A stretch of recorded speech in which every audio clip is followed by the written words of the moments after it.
What's up, guys? It's Jake here from Chief Live Gaming. Today, a recap video for you guys on the Las Vegas Open, my experience from the LVO.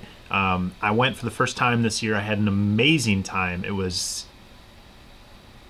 I can't even begin to describe how fortunate I feel to have been able to go and be a part of this awesome convention and tournament. So I want to do a recap for you guys and share my experience and just kind of go over it to decompress. It's been about 3 weeks since the event now. It's coming to the end of February here, so I've had some time to sort of let things settle in, and now I want to share with you guys what happened, how I did, all that good stuff. So let's sit back. I've got my coffee here.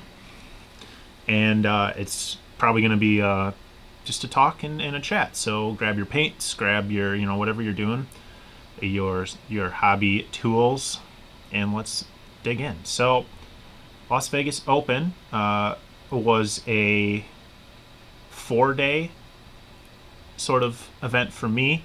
We flew down and the event started on Friday. So we arrived Thursday. Friday, there were the first 3 games of the 40K Champs, which is what I played in. And then Saturday was the second round, or the second 3 games of 6 for the 40K Champs. And then if you made it to the top 8, you went to day 3, which was Sunday, and you played the final 3, which was, live, all the live stream stuff. And you guys probably saw some of the shenanigans that went on during those games from various people. But if you didn't make the top 8, which I did not, we were signed up to play in a doubles tournament on Sunday, which was a lot of fun, very relaxed, very laid back, met a lot of cool people in that doubles tournament, and just kind of a nice way to end the whole thing. And then we flew out Monday to come back. So the big draw, of course, is the 40K Champs. So that's mostly what I'm going to focus on. You guys likely know my list. At least an idea. I posted all kinds of pictures, Instagram mostly. They spill over to Facebook and all that. So you guys have likely seen my army. I was painting for like an unseen, the classic. A tournament's coming up and you put things off to the last minute. I got swamped with commission work, so I put off painting my own collection for LVO until I got all my client stuff out the door. Obviously, they needed it for LVO too. So my collection was rushed, and I had, I think in 2 days, I painted like 16 or 17 hours in my army to just basically paint the entire thing from just the base coat.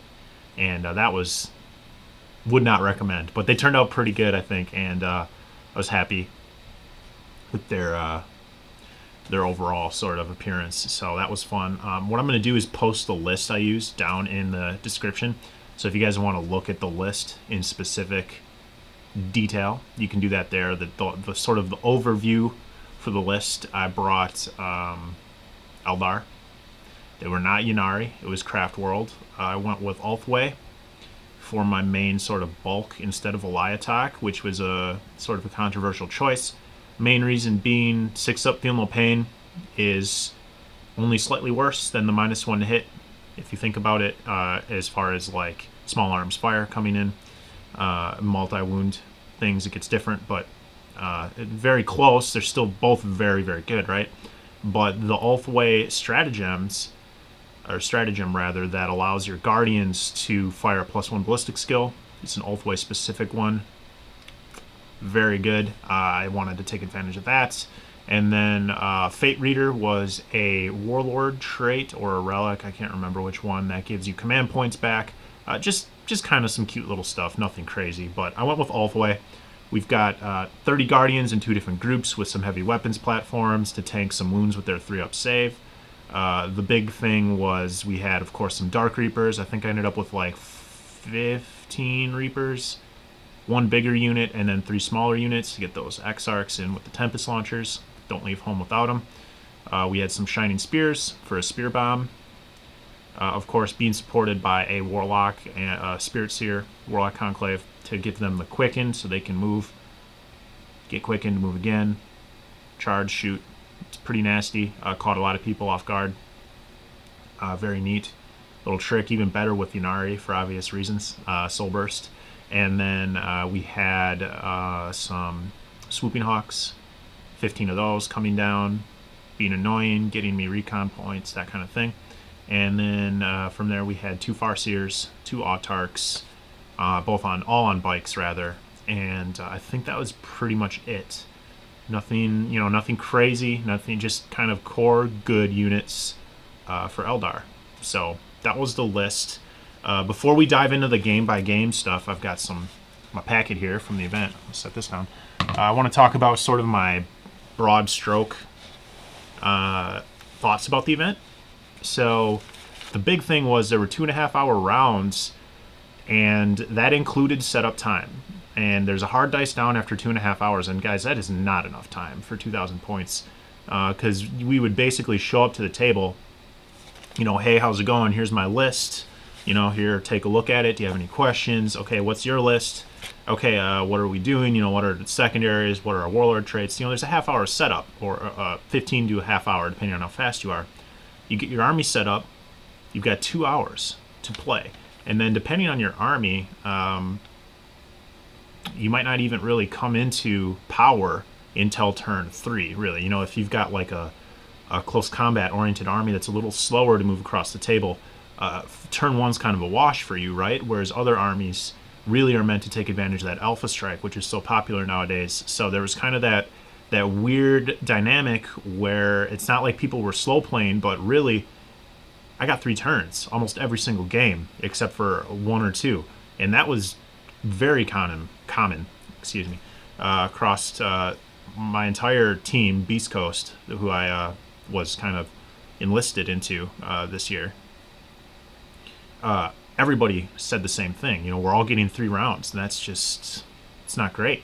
So moving forward, maybe go to 1,500, whatever. I'm not going to get into that. There's a lot of things that could change that or address that, but that was a major sort of issue for everybody at the event, because they would announce the round starting and people were still picking up from their previous round.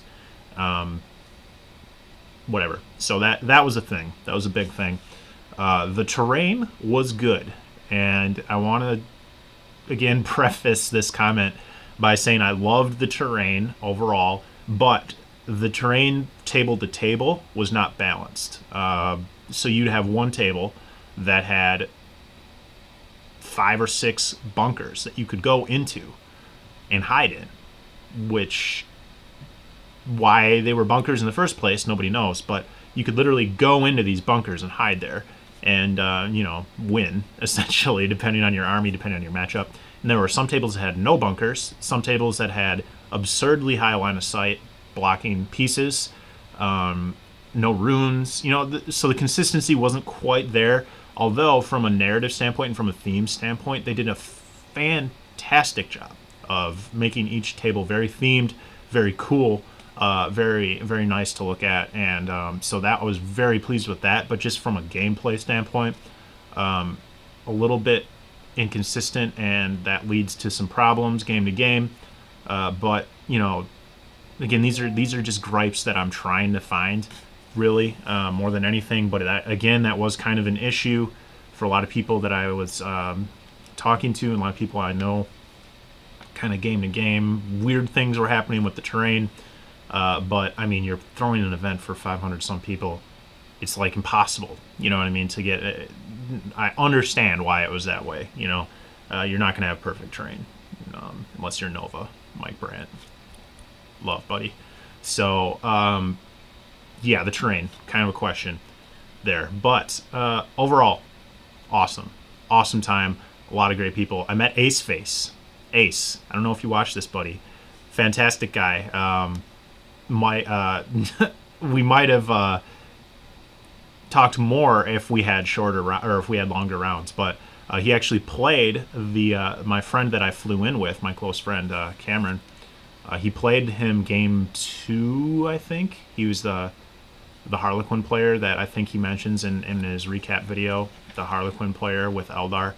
So that was cool that they got to play each other and meet, and then You know, Ace went on to win Best Harlequins, or Best Harlequins, Best Tyranids for the LVO, and then Cameron, the guy he played, won Best Harlequins. So it was kind of cool to see those guys face off, and I really wish I could have like watched that game, because these are two powerhouses going down at each other. So pretty cool. Yeah, just a good time. Met a lot of awesome people. Just a good time. So what I'm going to do, guys, I realize as I'm looking at these notes that I grabbed the wrong packet. So I'm going to get the right packet and come right back to you guys. Okay, guys, I have the right information. I'm back. So let's jump into the game-by-game analysis for me. And this is something that maybe you guys will find interesting and pick up tips from. But really, it's just I want to kind of document this for myself, and just to talk about sort of the experience that you can have at one of these big tournaments. So if you guys are kind of like me, you were on the fence for a while about whether or not you wanted to go, maybe this will help you to decide if it's for you or not. So day one, game one of 40K Champs, I was nervous. I feel like I'm a good player, pretty solid overall, but I'm not very experienced in the highly competitive scene. So my friend, I mentioned him before, Cameron, is a very, very good East Coast player that has been he kind of took me under his wing the last year or so, and has been really helping me to improve and sort of fine-tune my play. So that's been very helpful. Beast Coast, who is the team that actually we won the LVO Best Overall team for the ITC this year. They pulled me in kind of officially at this event, which is really cool. So a ton of really, really good players. Nick Nanavati won this year. He's on Beast Coast. Ton of people, too many to name. Mike Brandt runs the Nova Open. I don't know if he's officially on Beast Coast, but like all these guys are crazy good, right? So I'm in with the right people to kind of learn what the hell to do, right? So game one, a gentleman named Aiden. So he played, let's look here, he played some Chaos. He had sort of the standard Chaos goodness with some Obliterators. So he had two groups of Obliterators. He had a Fire Raptor. He had the Feculent tree thing, the Nurgle tree that gives you the cover and all the goodness. Some Cultists, two blobs of large Cultist blobs, a 40-man and a 35-man. Some Noise Marines, which was really cool, in a Dreadclaw. He had Abaddon. So a lot of, you know, like mostly Black Legion, and then some sort of Demon and Nurgle stuff. So some Nurglings, some Sorcerers, some Chaos Space Marines. Just a nice, solid kind of Chaos list, like a mixed Chaos list. Really nice dude. Had a really good time playing him. Not a ton to say about the game overall. It was a very close, very, very close game. I actually thought that I didn't have it the whole time. I thought I was screwed. But, you know, my list does a pretty good job of cleaning out those Cultists with all the Swooping Hawks, all the Guardians. I was able to drop the Fire Raptor with Dark Reapers. Did take me a couple turns. The lack of Demon Princes in his list, I think, saved me. So I'm looking here, and I have his list here, and I don't see the Demon Princes because I'm not remembering any. I thought maybe he had one, but I kind of pushed him back and kept him back, and at the end of the game, it was 24-23. So it came super, super close. I wasn't able to take some key headhunter points at the end, and he maxed his secondaries, but I just edged him out for primary objectives. So 24-23. I think what really pushed that game into my favor was my psychic sort of prowess. So things like Executioner coming through to those Noise Marines, or to the Chaos Space Marines that he had in the middle of the board. Sort of late game, the spears getting into Abaddon, I remember that was really cool. I just threw the spears at Abaddon because I'm like, man, I have to try to kill him, and I didn't kill him, and then Abaddon like smoked all the spears over a couple turns. He left me a tiny little pocket in his back corner where I dropped some Swooping Hawks down and sniped his Renegade commander or some little HQ there, but I didn't kill it. Like, it had 1 wound the whole game, and then, of course, you know, he killed me next turn, so a lot of really cool, close things that happened. So I did take game 1 as a victory, and then we go into game 2. Let's see, I have the list here of the gentleman named Steve. Now, Steve, we really got along, man. Steve is a great guy. I can see us, like, hanging out whenever. Steve Holiday, man. Good guy. Very intelligent player. He had a Tyranid list, and let's go over it quick. So basically what he had for the big things, 2 groups of Hive Guard for each, so 8 Hive Guard with some Ripper troops and 2 Neurothropes. So that's a battalion. Those are Chronos. So I think those are the re-rolling ones if they don't move battalion. And then he had another battalion of Behemoth with the Swarm Lord, Neurothrope, 20 Gene Stealers, or 19 Gene Stealers to play around Reaper secondary, which is smart. 30 Termagants, 17 Termagants, 2 Trigons, which was awesome, and then a Tyrannocyte for his Swarm Lord. So that was kind of his list. You can see sort of the glaring weird choice that he made was the lack of Flyrants, or the lack of Hive Tyrants, which he talked to me about in depth. We kind of discussed it, and I agree with his choice that the Flyrants aren't always necessary, but I do think that he maybe would have had a better chance against me specifically with Flyrants, because you know what Flyrants kill really, really efficiently? Eldar. That's right. They demolish Toughness 3 Eldar. It's disgusting. So specifically because of that, I think that's kind of what the matchup variant that we had there. So this list was cool, and it was fun to play against. We had the deployment type where it was the corners, the Vanguard, and so what we did was set everything up, and I believe I won the roll-off and gave him first, which is something that surprised a lot of people. I wanted to go second pretty much all the time. I know Alpha Strike's a big thing, but I feel like with ITC missions, going second is very valuable. If you feel like you can weather the storm of their Alpha Strike, which I thought I had a pretty decent shot at. So I set up with my Guardian screening.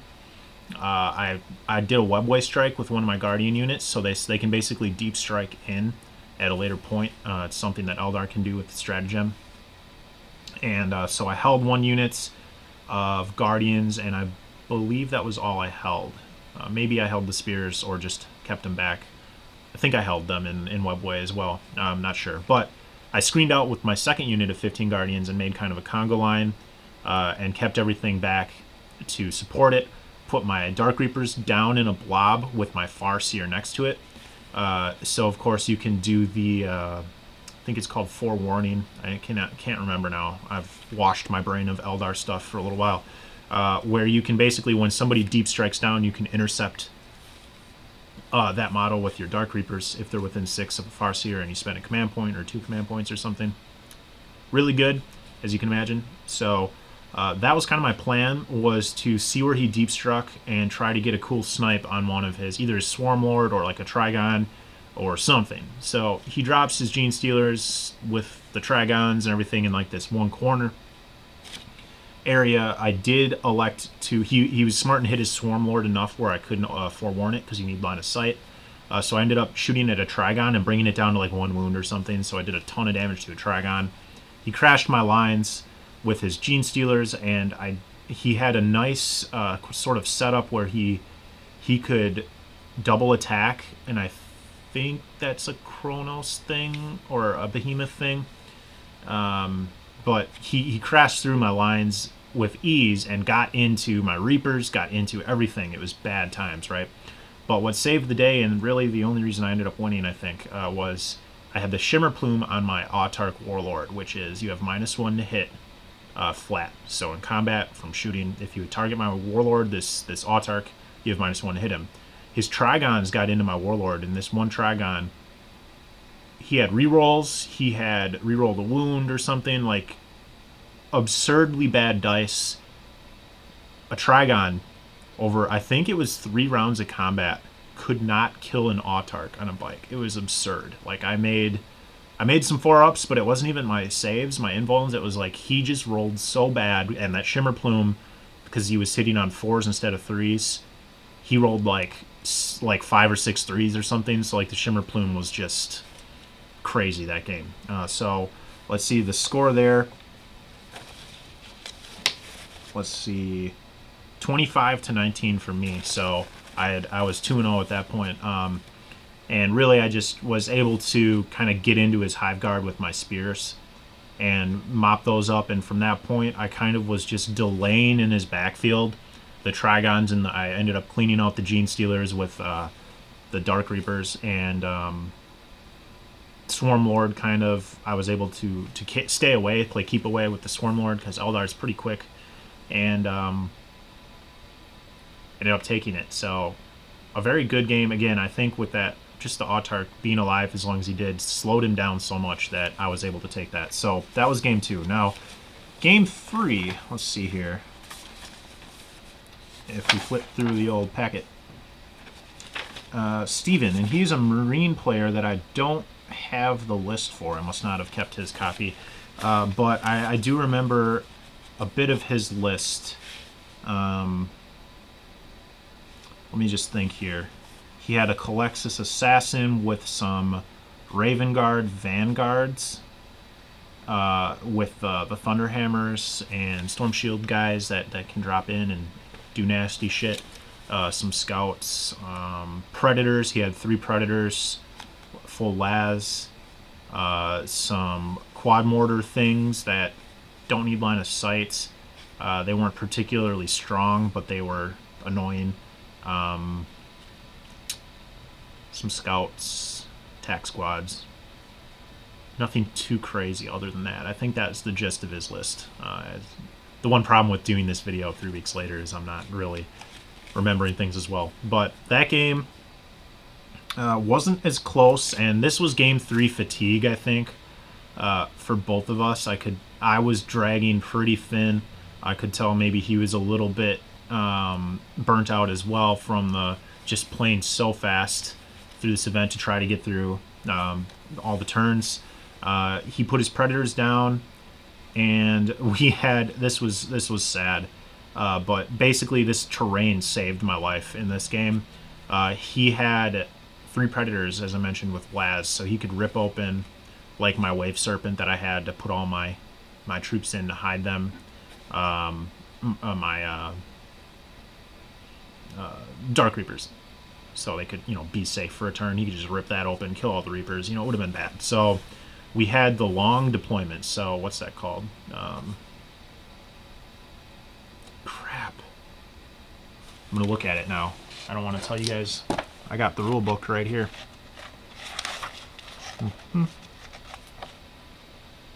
Hammer and Anvil. How do I forget that? How did I forget Hammer and Anvil?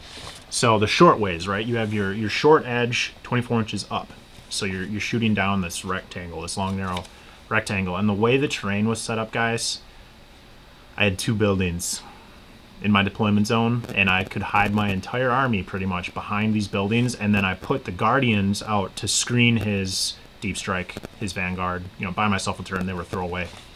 And so I won the dice roll, gave him first, and he couldn't do shit, basically, because I was hidden behind these buildings. The spears were on the table. I mean, it was one of those things where we saw the deployment, and then I saw it right away. I knew what I was going to do, and then after we started setting up, I saw him kind of just like, man, this sucks. So it was one of those where the terrain really helped me out. Basically, he didn't have a whole lot he could do. The first turn he took, again, was like he brought his Deep Strikes down and didn't do anything.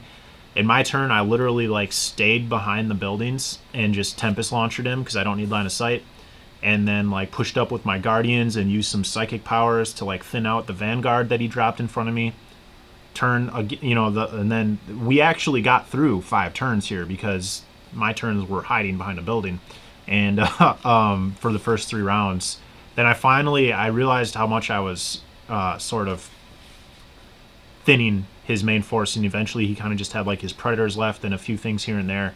And there was one turn where he was pretty confident, I think, in his setup in the middle. So he had like his librarian and I think like a captain or something, with just a couple groups of scouts and like his vanguard in front. And I was able to get out with my spears and quicken them over the top of his wall and get closest to them to shoot their attacks in, charge in, and I just wiped like the entire middle of the board, game turn 3, I believe. And then I kind of just cleaned up from there. So it was 27-17 for me there. So 3-0 day 1. Yeah, good stuff. That was fun times. Those were great games, great dudes. Everybody was really nice. No problems at all. Everybody just was kind of in a hurry. You know, we couldn't socialize a ton because it was hard to get things finished. So day 2. This is where things get. I'm gonna get a little salty here. So day 2, game 4. Play a gentleman named Josh Deef. Now he had a demons list, and this guy, this needs to be explained so you guys can kind of appreciate why I'm about to get salty. And I want to say again, I'm not actually that salty because I mean it was fun to just go, but if I'm gonna be honest, this was a bit disappointing. So his list is designed. He's got it's a chaos list, and I don't have it in front of me, but I can give you the idea. You've got a couple demon princes, or like a demon prince. You've got a group of 20 poxwalkers, a group of 30 pink horrors, and then who cares what else? A bunch of summoning points, right? And then he's got this fortification, this like 400 some point fortification that fires 2d6 shots or something and like does mortal wounds. It doesn't matter what it does. The whole point of this list is he puts the fortification in his deployment zone and he puts the 20 poxwalkers in it. Okay? You use a stratagem called the Dead Walk Again, I think, on the poxwalkers. So the idea here, he calls this list the Plague Blossom, which is very appropriate because it's hilarious actually what it does. The Dead Walk Again puts a buff on the poxwalkers. Like if a unit dies within 3 inches of that poxwalker unit, you make another poxwalker or something like that. So the whole point of the list is you put your poxwalkers next to your pink horrors. So if you kill the pink horrors, they split into blue horrors and then make a poxwalker because of the Dead Rise Again, or the Dead Walk Again. If you kill the poxwalkers, they make more poxwalkers. Or like you can't shoot them because of another stratagem unless they're the closest, so you just can't shoot the poxwalkers. But the idea of the list is that, you know, they're all obsec, so you just thrust up the middle of the board, and unless you can just do so much damage, they just keep multiplying out, and you just have this giant thing that you can't deal with. So really, really good in ITC missions, and Josh actually ended up making it to the top 8 with this list, which was really cool. But there was a little bit of a sort of a hiccup in the scoring, so he had to drop down out of the top 8. But regardless, it's a very good list, right? So very good idea, very good at playing OBSEC, objective-based missions. So here's where the salt comes in, right? And this is something that I knew going in and that I was told about and that I was watching for, because it's, in my opinion, and whatever, you can't do it. It's illegal. So what he did was he put his poxwalkers in his fortification. Okay, and he used the stratagem, the Dead Walk Again, on the poxwalkers. It says at the start of your movement phase, you use the stratagem, you select a unit of poxwalkers, and then you put the buff on them. Now I want to read you something out of the rulebook. Okay. Under the transport section. Embarked units cannot normally do anything or be affected in any way whilst they are embarked. Okay? Now, what that means to me is you can't select them for the stratagem because they cannot be affected in any way because they're embarked in the fortification, right? So he tries to do it, and I'm like, hey, man, you know, like, that's not how that works. And he's like, oh, I didn't even think about it like that. Like, I don't want you guys to think that he was trying to do this on purpose, because he was a nice guy. I got along with him. Like, we were shooting the shit the whole game. We were friendly. It was great. So it wasn't like that at all. It was just like both of us interpreted the rule a different way. So we had to get the judge over, right? So I went and got the judge. On the way back to the table, the judge is all, oh no, you can't actually do that. And Josh pretty much put up the case like, hey, this is my interpretation of the rule. Like, if this is how you're going to rule it, I have to DQ myself because I did this my last 3 games, and like this is the entire point of this list and how I built this list. You know what I mean? So like I can't, I'd have to drop from the tournament, right? So the judge says, okay, well, I mean, since this is such a big deal to you, I'm going to go confer with another judge, and I'll come back. So we're sitting there for like 5-10 minutes, and he comes back after conferring with the head judge, and he says, okay, so we're going to let you do it, and here's why. And he basically said, units can be selected for powers while they're in transports, but they do not benefit until they are out of the transport. That was how they ruled it. There was nothing, I'm not going to argue with the judge, but that was how they ruled it. So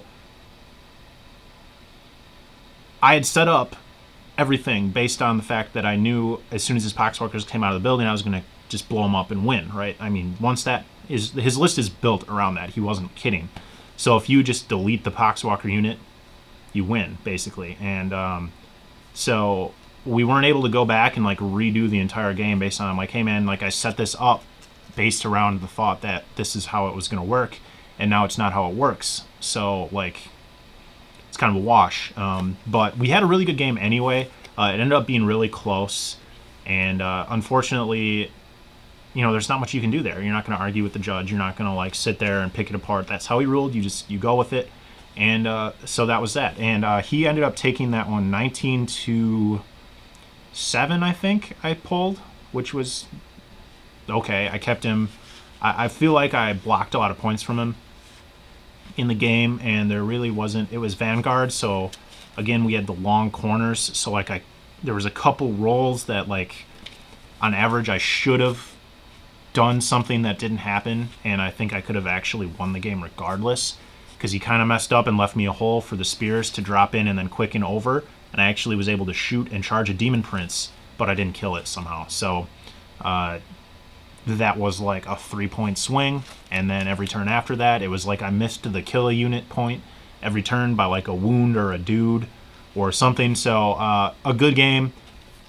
A little salt about the ruling, because that basically cost me the game. Not to sound too like whatever about it, but there you have it. So game 4 salt is done. Game 5, I play Paul, and now he was a Astra Militarum player, and I should have his list here. Paul. There he is. Really nice dude. And he was like sick. I felt bad for him, man. He had a cold. He was a trooper, man. We had a good game. He had a really nasty IG list. So he had a Supreme Command detachment of Ketchkan with 1, 2, 3, 4, 5 tank commanders. 5. Guys, these are lemon russes with a battle cannon, plasma sponsons, and a las cannon. Ketchkan lets you... Okay, so like the plasma cannon rolls 2d6 shots, or the battle cannon. You pick the highest for the number of shots, and Ketchkan lets you re-roll one of them if you want, or something like that. So he was rolling 2 dice, re-rolling one of them, and then picking the highest for his number of shots on his battle cannon. It's really good. And I think you could do the same thing with the D3 on the plasma sponsons, like you could re-roll the dice if you wanted to. So you see the idea of this list. Built around that, he had Celestine, some infantry, and then he had some Blood Angels. So he had the captain guy with the jump pack, the Thunder Hammer, and Storm Shield with the Angel's Wings. So this was a really popular thing that people were doing, where you could do some combination of stratagems and psychic powers or some crap where you drop the guy down, and if he charges the turn that he arrives from Deep Strike, he gets like 1 billion attacks with this Thunder Hammer. It's like 9 or 10 attacks, something insane, right? And you like roll 3d6 for your charge distance and reroll failed charges, so like he's gonna get in most of the time. And then he had a Librarian, and then some Blood Angel Scouts to fill up a battalion. So we had a bunch of command points, a bunch of ways to get command points back. A good list, a really scary list. So This one, again, we had Hammer and Anvil. A lot of Hammer and Anvil at this event for me. So I set up, and he, I believe, gave me first, if I recall. Perhaps I went first. I'm not too sure, but I want to go over the major points of the games. I was able to sort of stay out of range of his plasma cannons, because they're 24, and just pretty much eat the battle cannon fire and las cannon fire, because he didn't have like super good targets in my list. He annihilated the wave serpent, which actually lived through a turn somehow, but I was able to kind of get into runes, and since my Dark Reapers are in an Autarch detachment separately, I don't know if I mentioned that in the beginning, they have a -1 to be hit, and they are a 3-up armor save. So in cover, they're going to be a 2-up armor save with a -1 to be hit. So surprisingly hard to uproot if you can get Dark Reapers in cover. And I had some Rangers in cover, kind of just being annoying. I was killing off scouts, killing off just kind of his random infantry squads to build up those points to get more kills than he did, to keep that primary advantage throughout the first few turns. The big thing that happened with our sort of game, and I think we played this incorrectly, but we agreed on it beforehand, which we were very clear to each other, like, and this again wasn't like a thing that was like, hey, I'm trying to like pull something over on you. It was like we were setting up before we even like started putting models down. We're like, hey, what do you think? How are we going to play these two buildings, right? They were like these two bunker things that were about this big, you know, not huge, maybe 7-inch sort of circle thing, in each of our deployment zones, mirrored. So we're like, how are we going to play these, right? So can my bikes go on them? Can your jump pack guys go on them? Can we go inside of them? And we were both like, I don't really think we should be able to go inside of them, because that seems kind of stupid. So we said, okay, we're not going to be able to go inside of them, and we're just going to say that we can't go on top of them at all, because then it kind of just makes them line of sight blockers, pretend they're like these huge towers or something, right? So that's what we agreed on, which was great. So the major thing that happened in this game, we have the building, and I wish I had like a visual for this. I'm gonna use my cell phone for you guys. So if this is the building, just pretend this is the building. I set up my Spiritseer and like my HQs I didn't want to lose, right, in my deployment zone, back against the building. Okay, he got into a situation, and this was like turn 3, or it must have been turn 3, where he dropped this aforementioned scary ass Blood Angels jump guy on the other side of the building, 9 inches away. So his idea was charge over the building and smoke these bros for like a bunch of headhunter points and a bunch of whatever, right? So he rolls his 3d6 charge and rolls terrible. He only had a 10 or a 9, so he couldn't actually get over the building and past me to like land over here and still be in contact. So since we ruled that he couldn't land on top of here, he had to go around the building, and he failed the charge. So like I think he must have rolled a 9, because otherwise this wouldn't have made sense. But we're like, we sat there for a minute, we're like, wait, you actually, like, this can't happen. And he was the one that caught it. He's like, wait, I can't do this, because we said we can't go on these buildings, and I don't have enough distance to land next to you, so I can't charge. And he failed the charge. So that was crazy. And that was, again, I don't think we should have played the buildings that way. That was incorrect, but that's how we agreed, and that we had to stick to it at that point. Crappy sort of thing that happened that I don't know. Let's see. Let's look at the score here. I'm trying to remember if that changed that much. It was 22-20, which I have won. So I think, you know, if that happens, he probably wins. But again, another really close game. You're seeing that trend here, where we had some really, really good fights. Celestine got in with some Autarch action in the middle. We had some psychic shenanigans happening into the Dark Reapers, like just some cool stuff happening. Those Lemon Russes, man, just bombarding me all game. I think like turn 4, again, we had another game. Oh no, we only played we played 3 turns and talked out turn 4 with like 5 minutes left. So it must have been turn 3 that I made it to his tank line and started finally digging into those lemon russes, but then the game ended, so I couldn't really do anything to take him off the table. So that was a really good game, really nice dude. Paul, if you're somehow watching this, man, we gotta talk. We gotta hook up and like exchange numbers, man, so that we can talk. That was a good game, dude. So that was could have went either way. A lot of my games I feel like were just toss-ups to dice, which is awesome and something to be said for 8th edition. So I'm 4-1. Yeah, 4-1. Going into the last game. Last game. Play against Brett Perkins. You guys may recognize this name. Brett Perkins won the LVO in 2017, so he is a very good player on Table War Hawaii, I think is the name of their team. Bunch of really good dudes on that team, very good players. So I play against Brett Perkins. He's got a very solid chaos list with a bunch of Nurglings, some Scout Sentinels with multi-lasers to like push out. He's got some Flamers, 30 Bloodletters, and then he's got the whole Alpha Legion cultist thing that redeploys, and you know the gimmicks there, and then just some kind of miscellaneous demons. And this game is one of those where I'm a little sad that we didn't get a different table, because the terrain that I got for this game, he even was like, dude, I think this is a totally different game with some different terrain, man. I think you have a lot better chance. Like, we had these lava rocks, so there was no runes. It was all just like these craggy rocks, which looked amazing. It was so cool to look at, but terrible to play on because there's like no line of sight anywhere, which ended up being terrible for me. What happened was he gave me first and put his cultist blob. We had Dawn of War, so a normal deployment, an easier deployment, and he set his big group of cultists across his back table edge, like 3 ranks deep, so they're pretty far away from me.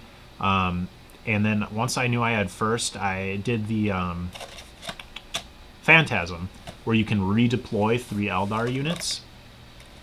And I redeployed all my Dark Reapers directly across the table from him, where I could see him, and I had range with my Tempest launchers, and I still felt pretty safe. And I basically was like, okay, I'm going to blow this cultist unit up, and then I'm going to have a decent chance at like picking apart the Bloodletters as they get closer to me, screening out, and sort of buying myself time, right? So it came down to kind of, if you think about the math, he had 40 cultists, and I had 15, let's just say 15, because I think that's what it was, Dark Reapers. 4 of them are Exarchs. That leaves 11 Dark Reapers with 2 shots each at strength 5. So you're killing a good handful of them there. And then the Tempest launchers are gonna kill when they get through, because they're strength 4, AP -2 for 2 damage, or for 1 damage. So they're very good at killing things like cultists, but they get a random number of shots. They get 2d6 for their shots. So 4 of those coming in. And really came down to, if I could kill this unit, I needed to roll pretty well for those Tempest launchers, and I didn't. So we had we were kind of rushing through the game because neither of us were in contention for top 8 or anything. So we're just like, you know, last game, whatever. We'll just kind of see how it goes for points. And I did not kill the unit. I think we kind of quickened it up to go through. We're just like, hey, we're not going to kill this, so let's just remove them. I think if I like command pointed and one of the rolls, like maybe I should have maybe been able to kill it, whatever. I didn't kill it. I don't know if that's an average thing to do or not, but I did not kill it, and it was just downhill, guys. I made tons of mistakes. I like threw my Autarch away, threw my spears away into like Sentinels or something to try to like get over the walls later in the game, and his Bloodletters just crushed me. And so we basically played for a half hour or 45 minutes and then talked through the rest of the game and tallied up the points that we think we would have gotten. and we ended up giving him 35 to my 17 because that's pretty much how it was going to go. We both agreed on it, so we talked out 5 rounds, and so that was the last game. Brett, good dude, very good player, fun to play against. He had a lot of good tips for me as a player, and a lot of good suggestions for my list and how I could have done things differently, which I always ask my opponents or try to, hey, do you think there's something I could have done differently, or what do you think I did wrong, or that kind of stuff, so I can kind of take something away from the table. And he was really nice and gave me a lot of good tips, so that was awesome. So, a lot of talking. What time have I been talking for? Like 40 minutes. Oh, man. Hope you guys are still with me. So, overall, 4-2. First big tournament, first GT, first LVO. I cannot complain about that. Very, very happy with 4-2. Going in, my goal was 3-3, and I told myself if I could go 4-2, I'd be super happy, and I am. So, considering I lost to the guy that won the thing last year and another guy that made it to top 8, can't complain, right? A very, very good, event for me. And really, though, it was a lot of games like they could have went either way. It wasn't like I just went in and did really well or anything in a lot of the games. I mean, I played solid, but it's dice, right? It's Warhammer. So all of my opponents that I played, if you're watching this video, buddies, comment down below and let me know. We had some good times. I met a lot of you guys who stopped by the army I had set out that said you saw it on Instagram, or like we're taking pictures, and guys, that was the first time, like, that was a moment for me, man. So much love from you guys, and so much love to you guys from me. Amazing experience. I got to see some client models on the table, like, hey, I painted that thing, like, that's awesome, it's over there fighting that other shit. I remember that model, like, crazy stuff. Just very, very, very heartwarming. So, good times at the LVO. I want to thank Frontline for putting on this awesome event. It's a daunting event, guys. There's a lot of people. I mean, this is just the 40K champs. You've got 500 and whatever people in this thing, and there's a ton of other shit going on, and you got to organize. You guys did a super good job, man.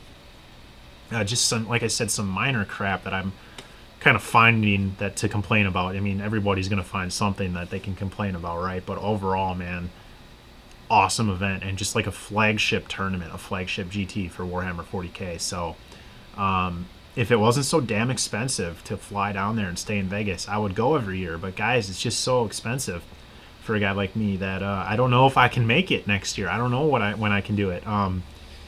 So we'll have to see. We'll have to see. If you guys went, share your experiences down below. Link me your videos. I watched most of Ace's video. John, props, buddy. You did really well. I believe he went 4-1-1, or we're just going to call it 5-1. The tie is pretty much a win. So really good with his Tyranid list. Great looking list, by the way. I got to see the army in person, and a lot of really, really well painted armies. Like, I'm a commissioned painter, and I was embarrassed about my army because I just couldn't put as much time into it as I wanted to. And man, these guys brought the heat with the paint jobs. Holy shit, I'm gonna have to step it up, guys, if I go again next year. So if you're still here, thank you guys very much for watching. I hope you enjoyed this chat, this little discussion of me just kind of rambling on about my experience. Let me know what you think if you have thoughts about it. Remember, check me on Instagram, Facebook, Twitter, all that good stuff. I try to post pictures all the time of what I'm doing in the hobby. I'm a full-time commission painter, so that's pretty much all I do, and try to keep you guys in the loop. So thanks again, guys. I'll see you in the next video. Bye now.